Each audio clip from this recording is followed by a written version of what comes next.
If Steam is showing error 87, don't worry, because this is usually a parameter or configuration issue, and in most cases it can be fixed pretty quickly. In this video, I'm going to walk you through the most common solutions step by step, so you can get your game launching again without wasting time guessing. And if this tutorial helps, make sure to hit the like button and subscribe for more simple gaming fixes just like this. Let's jump in. First, it helps to understand what Steam Error 87 actually means. This error usually happens when Steam tries to launch a game with invalid launch options, or when there's a mismatch between Steam and your graphics drivers or system configuration. In other words, something in the launch process is being rejected by Windows, and we need to clear out the conflict. The first fix is to clear any launch options that may be causing the problem. This is one of the most common reasons for Error 87, especially if you've ever pasted custom commands into Steam. To do this, open Steam and go to your library. Find the game that is giving you the error, then right-click it and choose Properties. Inside the Properties window, go to the General tab and look for the Launch Options box. If there is anything written in that box, delete it completely. Even a small typo or an unsupported command can stop the game from launching properly. Once the box is empty, close the window and try starting the game again. If the issue was caused by a bad launch argument, this alone may fix it immediately. If the error still appears, the next step is to verify the integrity of the game files. This is important because if a core file is missing, damaged, or not installed correctly, Windows may throw Error 87 when Steam tries to start the game. To do this, go back to the game in your Steam library, right-click it again, and open Properties.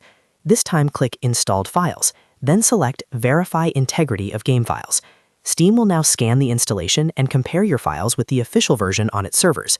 If anything is missing or corrupted, Steam will automatically download and replace the problem files. Depending on the size of the game, this may take a few minutes, but it's a very important step because it rules out file damage as the cause. Now, if Steam Error 87 is still happening, the issue may be related to Windows itself. Since this is a standard Windows system error, it can sometimes mean that your operating system is having trouble communicating with Steam during the launch process. To repair that, we're going to run a system file scan. Press the Start menu, type Command Prompt, and then right-click it and choose Run as Administrator. If Windows asks for permission, click Yes. In the Command Prompt window, type sfc/Scannow and press Enter. This tool will check your Windows system files for corruption and automatically repair any problems it finds. Let the scan complete fully, and if it fixes anything, restart your computer afterward. Corrupted system files can absolutely interfere with game launching, so this step is well worth doing. After that, try launching the game again through Steam.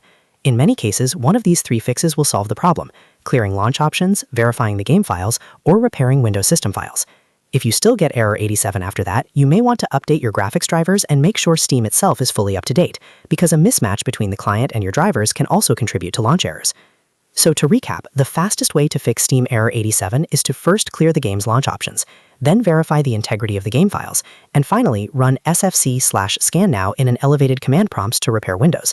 These steps are simple, safe, and usually enough to get things working again. If this video helped you out, please hit like and subscribe so you don't miss the next quick fix. Thanks for watching, and I'll see you in the next one.